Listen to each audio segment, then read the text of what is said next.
Deus nos ama muito e o seu maior interesse é nos tirar de uma vez por todas deste mundo cheio do pecado. Mas como Deus planeja nos tirar deste mundo?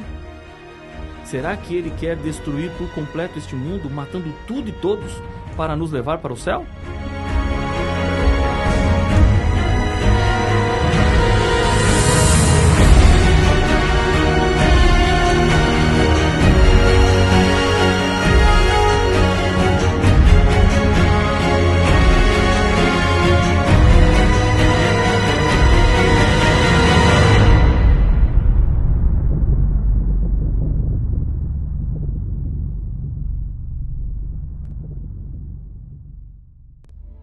A Bíblia nos deixa bem claro que o final do pecado e do mal acontecerá quando Jesus voltar a este mundo. Em mais de 2.500 textos, essa verdade é repetida. Na oração do Pai Nosso, ensinada por Jesus, essa realidade é apresentada quando dito: venha o teu reino. No Credo Apostólico do segundo século depois de Cristo, também encontramos a mesma referência, quando falando de Jesus, diz que Ele está assentado à direita de Deus Pai Todo-Poderoso, de onde há de vir a julgar vivos e os mortos. Jesus deixou estabelecida e firmada a sua promessa em seus momentos finais de vida aqui na terra. No Evangelho de João, no capítulo 14, nos 3 primeiros versos encontramos: não se turbe o vosso coração. Credes em Deus? Crede também em mim. Na casa de meu Pai há muitas moradas. Se assim não fora, eu vô-lo teria dito, pois vou preparar-vos lugar. E quando eu for e vos preparar lugar, voltarei e vos receberei para mim mesmo, para que onde eu estou, estejais vós também. No livro do Apocalipse, no primeiro capítulo, fala do momento da volta de Jesus. Eis que vem com a nuvem, e todo olho o verá. Apocalipse capítulo 1, verso 7. Por essa descrição, é possível entender que ninguém ficará sem saber o que está acontecendo. Cada habitante do planeta que estiver vivo por ocasião da volta de Jesus assistirá a algo único e maravilhoso. Mas você se surpreenderia se eu lhe dissesse que Satanás tentará enganar as pessoas com relação à volta de Jesus? Ele fez isso quando Jesus veio pela primeira vez. Ele conseguiu fomentar a ignorância, o erro e a falta de interesse, que resultou em um povo que foi tomado de surpresa, sem nenhuma preocupação com o que estava acontecendo em uma manjedoura de Belém, marcada por uma estrela. Esse engano do diabo foi alertado também por Jesus. Acompanhe o que ele disse em seu sermão falando sobre o futuro, em Mateus capítulo 24, versos 4 e 5. E ele lhes respondeu: vede que ninguém vos engane, porque virão muitos em meu nome dizendo, eu sou o Cristo, e enganarão a muitos. Existem hoje muitas pessoas que estão afirmando ser Jesus com autoridade ou em nome dele. Em consequência disso, lideram igrejas, onde a sua palavra vale como se fosse a palavra do próprio Deus. E o mais impressionante é que existem pessoas dispostas a seguirem essas ideias. Na história, encontramos várias tragédias que foram resultados desses falsos cristos, como suicídios e até mesmo homicídios em massa. E o engano não seria com pequenos sinais, mas deixariam as pessoas perplexas e até certo ponto surpresas. O livro do Apocalipse diz, porque eles são espíritos de demônios, operadores de sinais, e se dirigem aos reis do mundo inteiro, com o fim de ajuntá-los para a peleja do grande dia do Deus Todo-Poderoso. Apocalipse, capítulo 16, verso 14. Paulo também alertou quanto a esse perigo, em 2 Coríntios, capítulo 11, verso 14. E não é de admirar, porque o próprio Satanás se transforma em anjo de luz. Mas todo o seu engano e suas estratégias para fazer o ser humano sofrer não ficarão sem nenhuma punição. A volta de Jesus é também o momento no qual Deus fará o acerto com o maior inimigo da humanidade. Paulo, em outra carta, diz que quando Jesus voltar, então será de fato revelado o iníquo, a quem o Senhor Jesus matará com o sopro de sua boca e o destruirá pela manifestação de sua vinda. Ora, o aparecimento do iníquo é segundo a eficácia de Satanás, com todo o poder e sinais e prodígios da mentira e com todo o engano de injustiça aos que perecem, porque não acolheram o amor da verdade para serem salvos. Em 2 Tessalonicenses capítulo 2, versos 8, 9 e 10, fica claro que Satanás tentará imitar a segunda vinda de Cristo a essa terra. Mesmo a Bíblia trazendo essa advertência, isso não será suficiente para todas as pessoas estarem preparadas. Você fez uma escolha muito importante. Decidiu estudar a Bíblia. Jesus disse que a verdade da Bíblia tem um poder libertador. Liberta o ser humano do engano, da falsidade religiosa, do medo, do mal deste mundo e, acima de tudo, nos libertará de uma vez por todas do pecado que destrói a nossa felicidade. Quando Jesus voltar, Ele não virá secretamente como foi a sua primeira vinda a este mundo.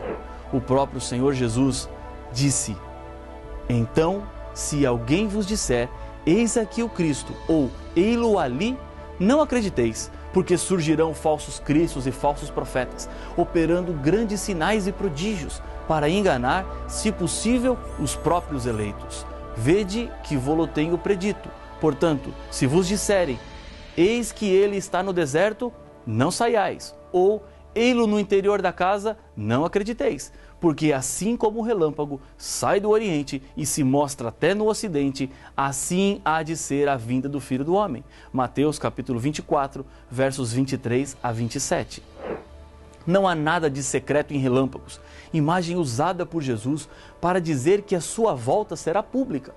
Isso se harmoniza com outras passagens da Bíblia, como o Salmo 50, verso 3, que nos diz: vem o nosso Deus e não guarda silêncio. Em 1 Tessalonicenses 4, verso 16, Paulo declara que, porquanto o Senhor mesmo, dada a sua palavra de ordem, ouvida a voz do arcanjo e ressoada a trombeta de Deus, descerá dos céus, e os mortos em Cristo ressuscitarão primeiro. A volta de Jesus será o maior e mais espetacular evento de toda a história. Será algo incomparável. Não existem palavras para descrever com exatidão o que ocorrerá aqui neste mundo. Outros textos da Bíblia nos ajudam a entender melhor como é que será a volta de Jesus. Em Atos capítulo 1, verso 11, o anjo que aparece aos discípulos que olhavam para o céu, vendo Jesus subir e voltar ao Pai, lhe anuncia: e lhes disseram: varões galileus, por que estáis olhando para as alturas? Esse Jesus que dentre vós foi assunto ao céu, virá do modo como o viste subir. Jesus virá em forma pessoal. Não será como uma força ou simplesmente levando salvos diretamente para o céu sem que os outros saibam o que é que está acontecendo. Aquilo que chamamos de arrebatamento secreto. Tomé, um dos discípulos de Jesus, teve uma experiência para comprovar a sua fé e nos dá mais um indício de como será a volta de Jesus.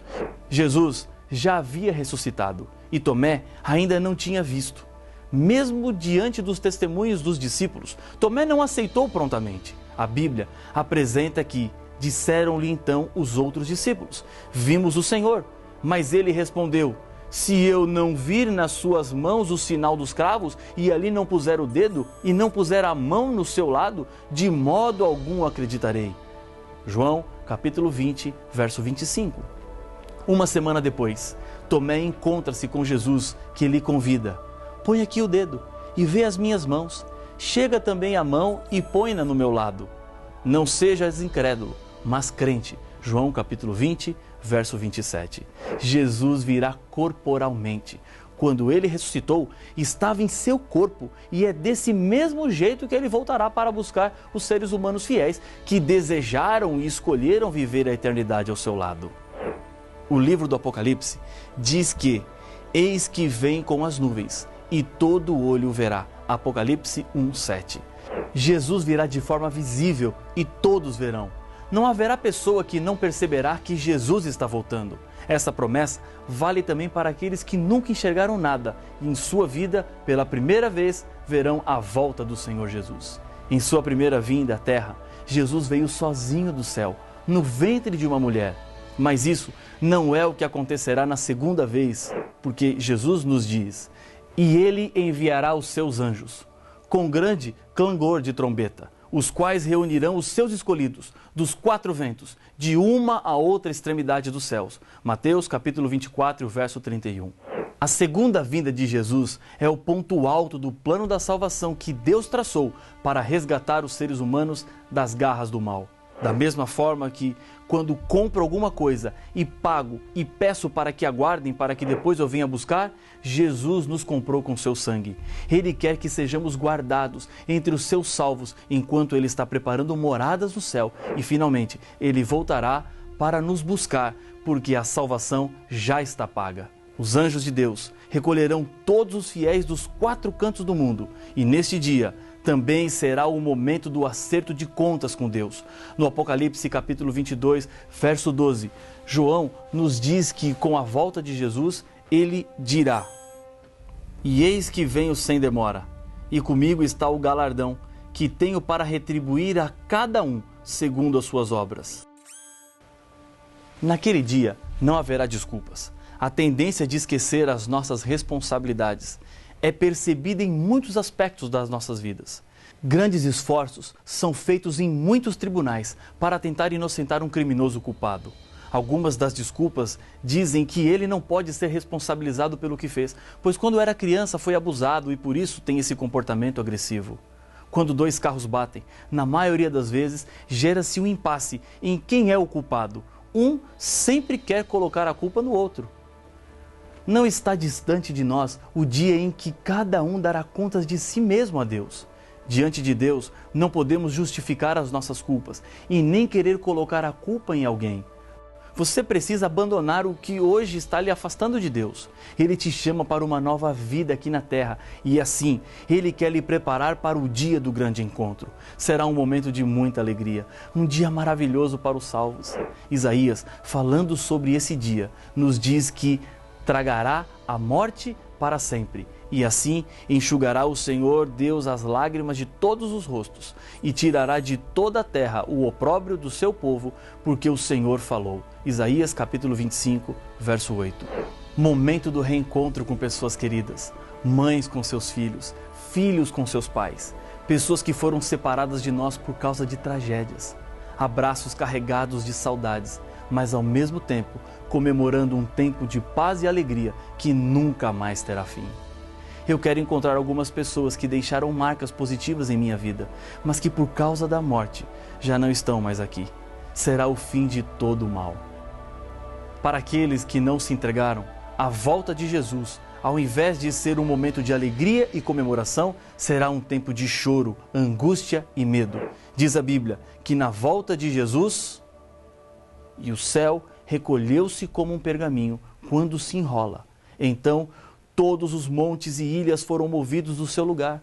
Os reis da terra, os grandes, os comandantes, os ricos, os poderosos e todo escravo e todo livre se esconderam nas cavernas e nos penhascos dos montes e disseram aos montes e aos rochedos: "Caí sobre nós", e escondendo-os da face daquele que se assenta no trono e da ira do Cordeiro. Apocalipse capítulo 6, versos 14, 15 e 16. A diferença entre esses dois grupos está determinada pela sua aceitação ou não de Cristo Jesus como seu Salvador. E eu quero neste momento lhe convidar a aceitar Jesus. Talvez você esteja se perguntando: o que envolve aceitar Jesus? São duas coisas que a partir de agora farão parte da sua vida.